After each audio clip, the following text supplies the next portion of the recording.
இன்னைக்கு நம்ம செய்ய போகிறது புளிச்சக்கீரை தொக்கு. இது 6 months வரைக்கும் வச்சு சாப்பிட்லாம். நெக்ஸ்ட்டு இந்த ஃபாரின் போகிறவங்க அவங்களுக்கெல்லாம் இது செஞ்சு கொடுக்கலாம். நான் இப்படி தான் செஞ்சு கொடுப்பேன். இந்த கீரையை இந்த மாதிரி சுத்தம் பண்ணி எடுத்து வச்சுக்கணும். இதை 2 times அலசி நல்லா ட்ரை பண்ணி ஈரம் இல்லாமல் ட்ரை பண்ணி வைக்கணும். அதை நான் எப்படி பண்ணுறதுன்னு உங்களுக்கு காமிக்கிறேன்.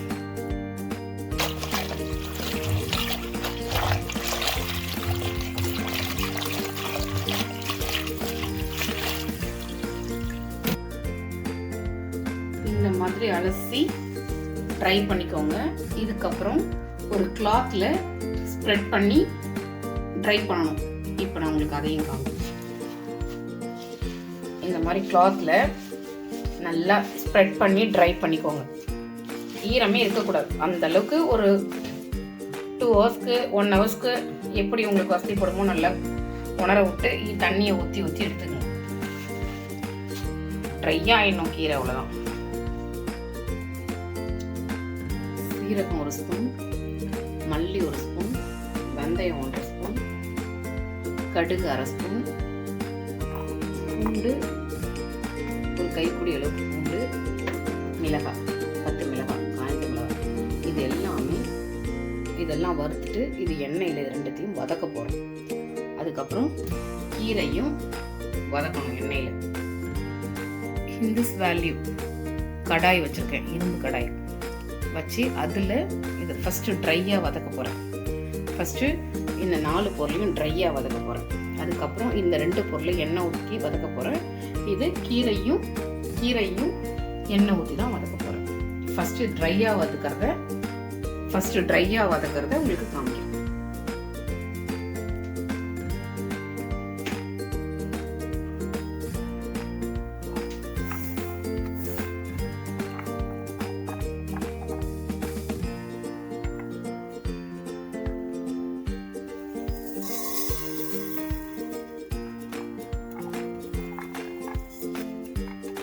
எடுத்து வச்சு காமிக்கணுன்றதுக்காக ஒரே பிளேட்ல எடுத்து வச்சுது.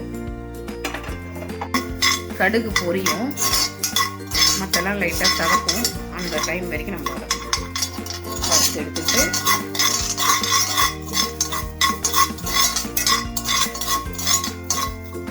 இந்த கீரைக்கு இந்த அளவு போட்டால் தான் கரெக்டாக இருக்கும். வெந்தயம் வேணும்னா கொஞ்சம் கம்மி பண்ணிக்கோங்க. வெந்தயம் போட்டு கசப்பு லைட்டாக இருந்தால் தான் டேஸ்ட்டாக இருக்கும். அதனால் வெந்தயம் நிறையா இருக்குது, கசக்குதுன்னா கிடையாது. வெந்தயம் கொஞ்சம் அதிகமாக இருந்தால் நல்லாயிருக்கும். லைட்டாக ஒரு கசப்போடு நல்லாயிருக்கும். நான் சிம்மில் வச்சு வறுக்கிறேன். அடுப்பு சிம்மில் இருக்குது. சிம்மில் வச்சு வறுத்துட்ருக்கேன். இது இந்த வானொலி சூடானாலே கடுகு பொரியும். கடுகு பொரியிற சவுண்ட் வந்துக்கிறேன். கடுகு பொரியுது. இப்போ பொரிய விட்டுட்டு அப்படியே ஆஃப் பண்ணி விட்டுட்டு இதை வேறு பிளேட்டுக்கு மாற்றிட்டு இதை ஆற வச்சு பொடி பண்ணிக்கணும். அதுக்கப்புறம் எண்ணெய் ஒரு 2 ஸ்பூன் எண்ணெய் ஊற்றி காஞ்ச மிளகாவையும் பூண்டையும் ரோஸ்ட் பண்ணி எடுக்கணும். அதுக்கப்புறம் கீரையை வதக்கணும். இந்த அளவுக்கு ரோஸ்ட் பண்ணி எடுத்துக்கணும்.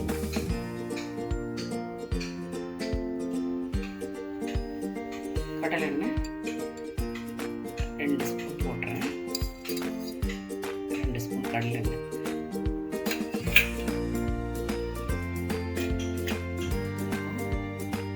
ஃபஸ்ட்டு நம்ம காஞ்ச மிளகாவை ரோஸ்ட் பண்ணி எடுத்துக்கணும்.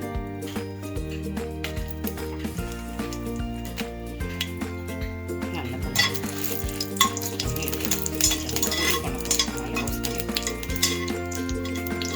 பொடி பண்ணுறதுக்கு வறுத்து வச்சுருக்கேன் இல்லைங்களா, அது கூட காஞ்ச மிளகாவையும் வறுத்து பொடி பண்ணிக்கணும்.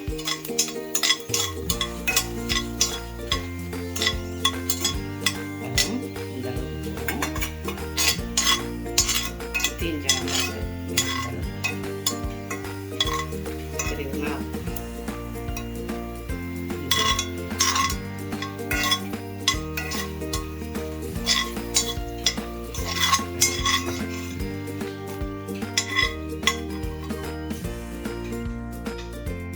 இது பொடி பண்ணுறதுக்கு. தனியாக ஆற வச்சு மிக்சியில் சின்ன ஜாரில் பொடி.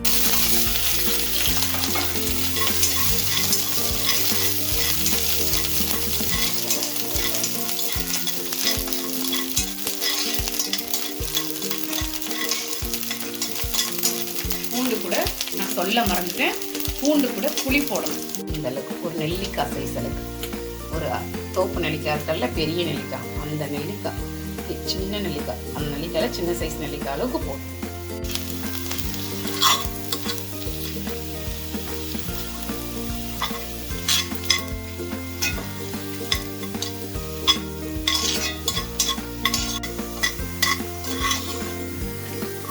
இது வதங்கிடுச்சு, புளியும் பூண்டும் வதங்கிடுச்சு, எடுத்துக்கலாம். உங்களுக்கு பொன்னிறமாக வளர்ந்துருக்கு பாருங்க பூண்டு. புளியும் அந்த வதங்கி அந்த எண்ணெயில் டிஃப்ரெண்ட் தெரியுதுங்களா?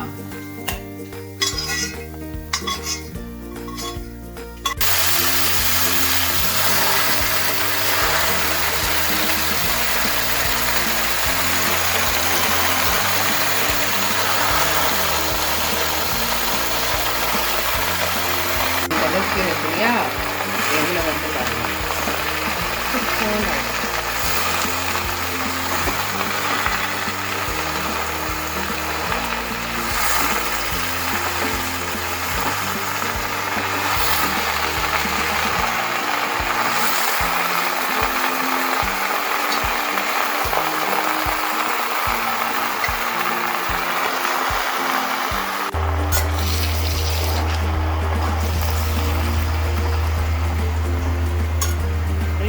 கீரையும் போட்டுக்கலாம். ஏன்னா இப்போ வதங்கிச்சுனாக்க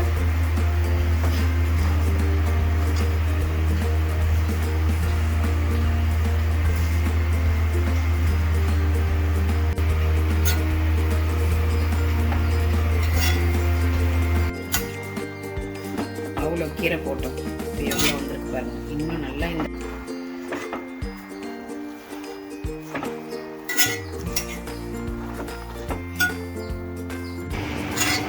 கீரை வதங்கும் போதோ இல்லை கீரையை வேக வச்சு கடையும் போதோ மூடி போட்டு வேக வைக்கக்கூடாது. கீரையை இப்படி தான் வேகணும். கீரை வெந்ததுக்கு அப்புறம் தான் உப்பு போடணும்.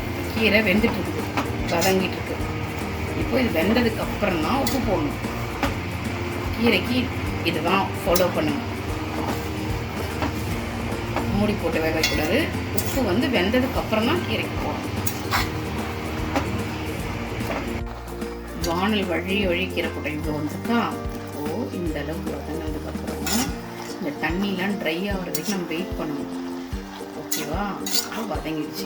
தண்ணி ட்ரை ஆகும். இதில் தண்ணி இருக்குது பாருங்கள், தண்ணி ட்ரை ஆகும். தண்ணி ட்ரை ஆனதுக்கப்புறம் நான் வந்து கொஞ்சம் இது வந்து வீட்டுக்கு செய்கிறவங்கள நான் வந்து ட்ரை பண்ணலை. நான் உங்களுக்கு காமிச்ச மெத்தடில் தான் கீரையில் ஒட்டு தண்ணி இல்லாமல் எடுத்து வதக்கணும். நான் வந்து கொஞ்சம் தண்ணியாக இருக்கும்போது எடுத்து வதக்கிட்டேன். அதனால் கொஞ்சம் தண்ணி இருக்குது. அப்படி ட்ரையாக எடுத்தாலுமே கொஞ்சம் தண்ணி இருக்கும். நான் இந்த தண்ணி போகிற வரைக்கும் வதக்கிட்டு கொஞ்சம் இது கரெக்டான உப்பு போட்டுக்கோங்க. நான் உப்பு போட்டு காமிக்கிறேன். இது கரெக்டாக உப்பு போட்டுக்கணும். உப்பு போட்டேன், கல் உப்பு போட்டுருக்கேன். உப்பு ஒரு ஸ்பூன் அளவுக்கு, எண்ணெய் ஊற்றினா இல்லையா அந்த ஸ்பூன் அளவுக்கு வச்சுக்கோங்க. ஒரு ஸ்பூன் அளவுக்கு வச்சுக்கோங்க. உப்பு பத்தலைன்னா உங்களுக்கு ஏற்ற மாதிரி போட்டுக்கோங்க. நான் எனக்கு இந்த ஸ்பூன் அளவுக்கு உப்பு போட்டுட்டேன்.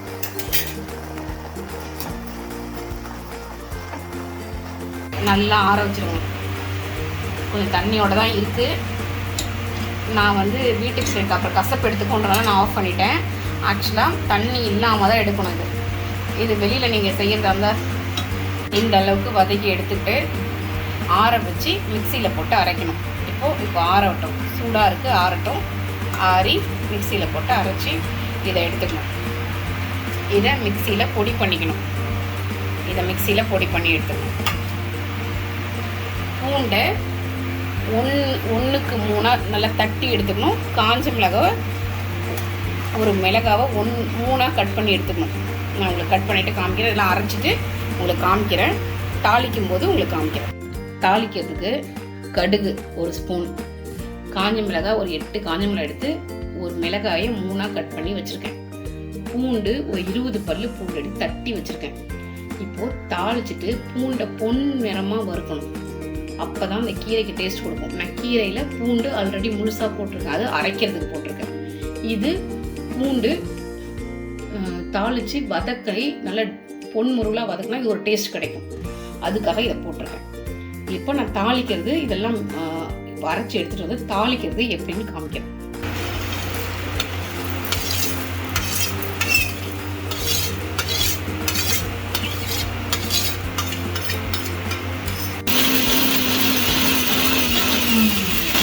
இந்த மாதிரி குறைன்னு அரைக்கணும்.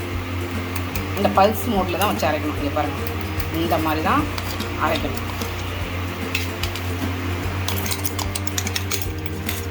நிறைய இருந்தால் ஜடை போட்டு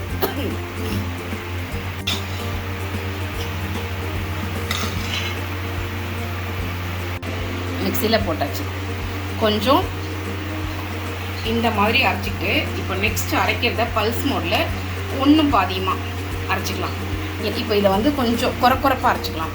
இது வந்து கொஞ்சம் பேஸ்ட்டாக அரைச்சிருக்கோம் இல்லைங்களா, இதை கொஞ்சம் ஒன்று கொஞ்சம் ஒரு மாதிரி நம்ம கையால் கடைஞ்சா அப்படி இருக்கும், அந்த மாதிரி. ஓகேவா? இப்போது பல்ஸ் இப்போ மையாது நம்ம ஸ்பூனால் எடுத்து விட்டு தான் மைய வைக்கணும். இது பாருங்கள் எப்படி இருக்குது பாருங்கள். இப்போ இந்த மாதிரி எடுத்து விட்டு தான் அதை பல்ஸ் மோடில் மைய வைக்கணும்.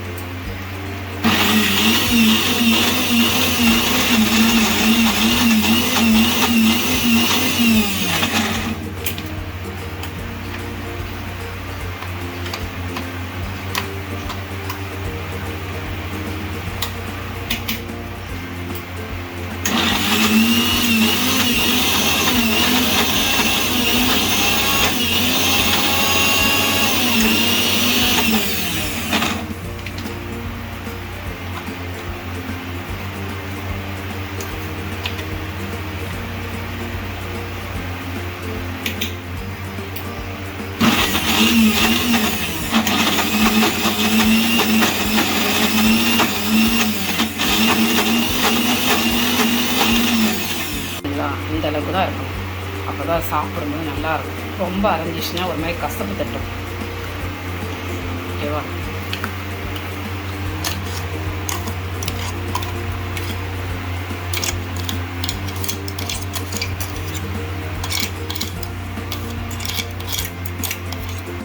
திரும்ப வானலை வச்சு எண்ணெய் நிறைய ஊற்றணும். 100 கிராம் எண்ணெய், 100 கிராம் எண்ணெய் ஊற்றணும். ஊற்றிட்டு எண்ணெய் நல்லா காயிற வரைக்கும் வெயிட் பண்ணி பெருங்காய பொடி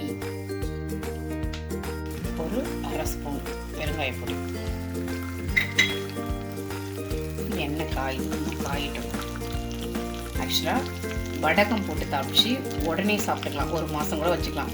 இது ரொம்ப நாள் யூஸ் பண்ணுறோன்றதுக்கு நான் உங்களுக்கு கடுகு எடுத்து காமிக்கிறேன். ஆக்சுவலாக நான் வடகம் போட்டு தான் தாளிப்பேன்.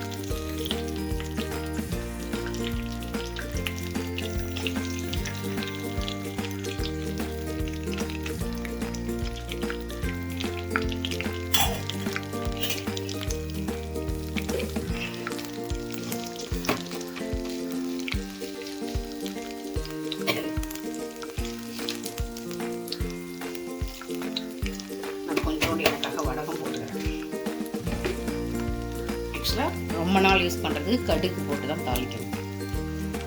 இப்போ இதெல்லாம் வெடிக்கணும். வெடிச்சதுக்கப்புறம் பூண்டு ட்ரை ஆகி ஒரு ப்ரௌன் கலர் வந்ததுக்கப்புறம் தான் காஞ்ச மிளகாய் போடணும்.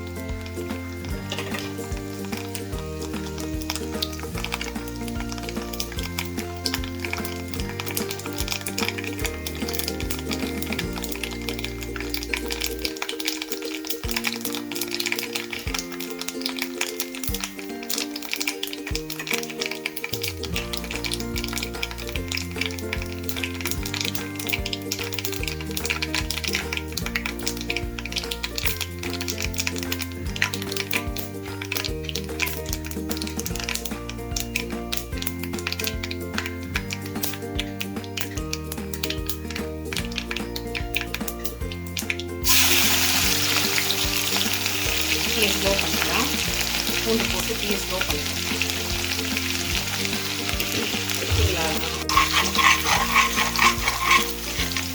ஸ்லோ பண்ணிவிட்டு பூண்டு பிடிக்கும், அது பிடிக்கும். ஸ்லோ பண்ணிவிட்டு கலர் சேஞ்ச் ஆகுதா, இன்னும் கலர் சேஞ்ச் ஆகும்.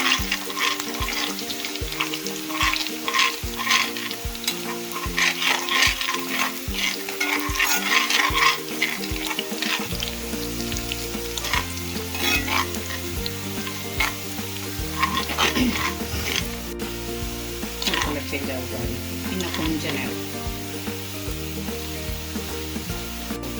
இப்போ காஞ்சி மிளகாய் போடலாம்.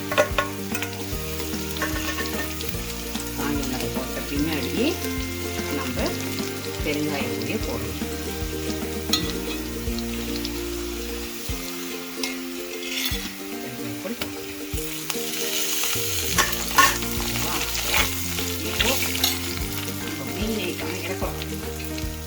மெதுவாக போடணும், கையில் எண்ணெய் அடிச்சிடும்.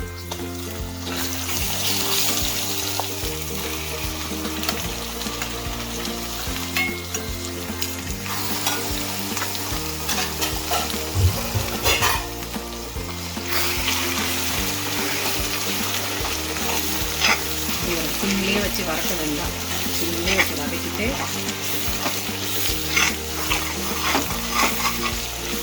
கை விடாமல் கிளறிட்டே இருக்கும். எண்ணெய் கீரை எல்லாமே மிக்ஸ் ஆகும்.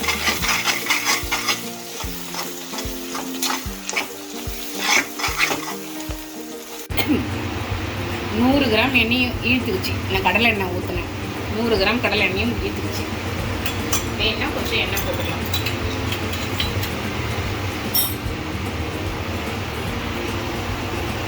இப்போ இந்த டைமில் வந்து நீங்கள் நல்லெண்ணெய் கொஞ்சம் ஒரு 50 ml ஊற்றிக்கோங்க. நல்லெண்ணெய் ஒரு 50 ml போட்டுக்கோங்க. ஆக்சுவலாக வந்து நான் கடலெண்ணெய் யூஸ் பண்ணேன். நல்லெண்ணெயே நீங்கள் ஃபுல்லாக யூஸ் பண்ணக்கூடாது, கசப்பெடுத்துக்கும். ரீஃபைண்ட் ஆயிலில் செஞ்சுட்டு கடைசியாக நல்லெண்ணெய் போட்டுக்கணும். அப்போ தான் நம்ம நிறைய நாள் ஸ்டோர் பண்ண முடியும். இது ரொம்ப முக்கியமான பாயிண்ட். கடலெண்ணெயில் செஞ்சால் ரொம்ப நாள் ஸ்டோர் பண்ண முடியாது. உடனே சாப்பிட்றதுக்கு கடலெண்ணெயில் செஞ்சுக்கலாம், கடைசியாக நல்லெண்ணெய் கொஞ்சம் போட்டுக்கலாம். ஆனால் ஸ்டோர் பண்ணுறதுக்கு ரீஃபைண்ட் ஆயிலில் எல்லாம் வதக்கிறது எல்லாமே செஞ்சுக்கணும். ரீஃபைண்ட் ஆயில் எல்லாமே செஞ்சுட்டு இந்த தாளிக்கிற மெத்தடில் ரீஃபைண்ட் ஆயிலில் செஞ்சுட்டு கடைசியாக பொடி போட்டு நம்ம நுணுக்கி வச்சுருக்க அந்த பொடியை போட்டு உங்களுக்கு எவ்வளோ நீங்கள் கீரை செய்கிறீங்களோ அதுக்கு ஏற்ற மாதிரி இப்போ இதுக்கு வந்து ஒரு 50 ml நல்லெண்ணெய் ஊற்றினா போதும்.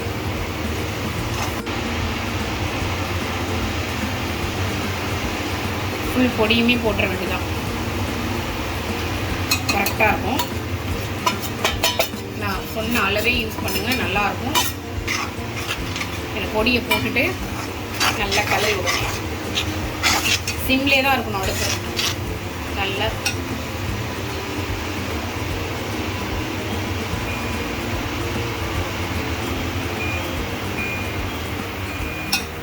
பொடியை போட்டு ஃபுல்லாக நல்லா மிக்ஸ் பண்ணுங்கள். கட்டியாகிட போது அங்கே நின்றோம். பொடி நல்லா மிக்ஸ் பண்ணிவிட்டு சிம்லே தான் இருக்கணும் அடுப்பு. இப்போது தனியாக எண்ணெய் தனியாக பிரிஞ்சு வரும். அப்போது நீங்கள் கொஞ்சம் கொஞ்சமாக கலரிட்டே இருக்கணும். அடி பிடிக்காமல் பார்த்து கலரணும். ஏன்னா பூண்டு போட்டுருக்கனால அடி பிடிக்கும். ரொம்ப அடி பிடிக்காது, லைட்டாக தான் பிடிக்கும். நீங்கள் அடிக்கடி கிளறி விடணும். நல்ல ஒரு வாசனை வரும். இப்போ இது ஒரு கலர் சேஞ்ச் ஆகி ஒரு நல்ல வாசனை வரும். க்ரீன் கலரில் இருக்கு இல்லையா, ஒரு மாதிரி ஒரு லைட்டாக அந்த க்ரீன் டார்க் க்ரீனில் வரும். அந்த வரைக்கும் வெயிட் பண்ணிவிட்டு அதுக்கப்புறமா இறக்கிறதுக்கு முன்னாடி கொஞ்சம் 50 ml நல்லெண்ணெய் ஊற்றி இறக்கிட்டிங்கன்னா நீங்கள் ஸ்டோர் பண்ணி சாப்பிடுவோம். நான் நடுவில் நான் சொன்னதெல்லாம் நீங்கள் அதிக நாள் ஸ்டோர் பண்ணுறதுக்கு செய்கிற மெத்தட். இது வந்து இப்போ நான் வீட்டில் சாப்பிட்றதுக்கு செய்கிறதுனால நான் வந்து கடலெண்ணெய் யூஸ் பண்ணேன். எண்ணெய் தண்ணி கொஞ்சம் நல்லா ட்ரை பண்ணணும்னு சொன்னேன் இல்லைங்களா கீரையை, அது இந்த 2 தான் நான் இதில் இது கரெக்டாக உங்களுக்கு காமிக்கல. மற்றபடி எல்லாமே உங்களுக்கு அதிக நாள் ஸ்டோர் பண்ணுறதுக்கு என்ன பண்ண முடியுமோ அதான் நான் உங்களுக்கு காமிச்சிருக்கேன். நீங்கள் பாருங்கள், இந்த வானலில் ஒட்டாமல் தனியாக வருது பாருங்கள். எடுத்து கல்லினோடனே தனியாக போட்டு பாருங்கள். இதுதான் இன்னும் கொஞ்சம் நேரம், இன்னும் ஒரு டார்க் க்ரீன் கலரில் வரும். அது வரைக்கும் வெயிட் பண்ணி வதக்கிட்டு நல்லெண்ணெய் ஊற்றி ஒரு 2 பரட்டி இறக்கிட வேண்டியது. ஒரு 1/4 மணி நேரம் ஆச்சு. இப்போது நல்லெண்ணெய் ஒரு 50 கிராம் ஊற்றுறேன். ஊற்றிட்டு இது கொஞ்ச நேரம் ஒரு 2 மினிட்ஸ் மட்டும். பார்த்தீங்களா உங்களுக்கு கலர் சேஞ்ச் ஆகிருக்கு தெரியுதா? இந்த கீரை வந்து இப்போது இது ஸ்பூன், இதுதான் ஸ்பூன் வச்சுருக்கேன், ஒரு ஸ்பூன்.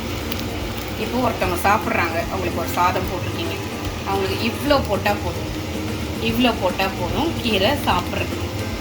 இந்த கீரை வந்து இது நீங்கள் 4 பேர் வீட்டில் சாப்பிட்டாலே இது நீங்கள் கரெக்டாக 3 மாதம் வச்சுக்கலாம். இந்த அளவுக்கு கீரையை.